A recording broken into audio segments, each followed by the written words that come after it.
নবম pay scale সরকারি কর্মচারীদের অনেক আশা আকাঙ্ক্ষার পে স্কেল। সকল প্রকার বৈষম্য দূর করে সকলের জন্য সামঞ্জস্যপূর্ণ একটি পে স্কেল প্রদান সকল কর্মচারীদের প্রাণের দাবি। বৈষম্যহীন পে স্কেল প্রদানের জন্য পে কমিশনের নিকট নিম্নোক্ত দাবিসমূহ উপস্থাপন করা হলো। পে কমিশনে অবশ্যই সরকারি কর্মচারী সংগঠনের প্রতিনিধি অন্তর্ভুক্ত করতে হবে। বর্তমানে বিদ্যমান 20টি গ্রেডের পরিবর্তে গ্রেড সংখ্যা 10টিতে নির্ধারণ করতে হবে। নতুন পে স্কেলে যারা বেতন গ্রেডের শেষ ধাপে পৌঁছে যাবে তাদের বিশেষ ব্যবস্থায় বেতন বৃদ্ধি নিশ্চিত করতে হবে। টাইম স্কেল এবং সিলেকশন গ্রেড পুনর্বহাল করতে হবে।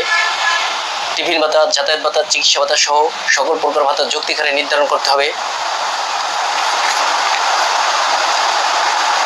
সরকারি কর্মচারীদের আবাসন ভাতা 100% উন্নীত করতে হবে।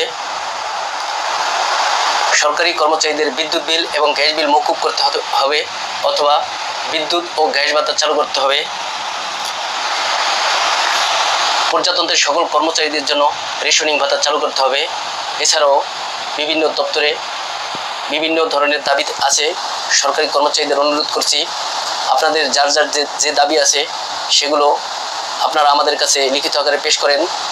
আমরা বাংলাদেশ সরকারি কর্মচারী দাবি আদায় ঐক্য পরিষদের পক্ষ থেকে এবং বাংলাদেশ সরকারি কর্মচারী উন্নয়ন পরিষদের পক্ষ থেকে উক্ত দাবিসমূহ সম্মিলিতভাবে পে কমিশনের নিকট পেশ করব এবং উক্ত দাবিসমূহ আদায়ের জন্য পে কমিশনের সাথে সর্বত্র লিয়াজোগ এবং যোগাযোগ রক্ষা করে চলব। আশা করি আমরা একটি বৈষম্যহীন পে স্কেল পাবো, যাতে সকল সরকারি কর্মচারী বৈষম্য থেকে মুক্তি পায় ইনশাল্লাহ। আল্লাহ হাফেজ।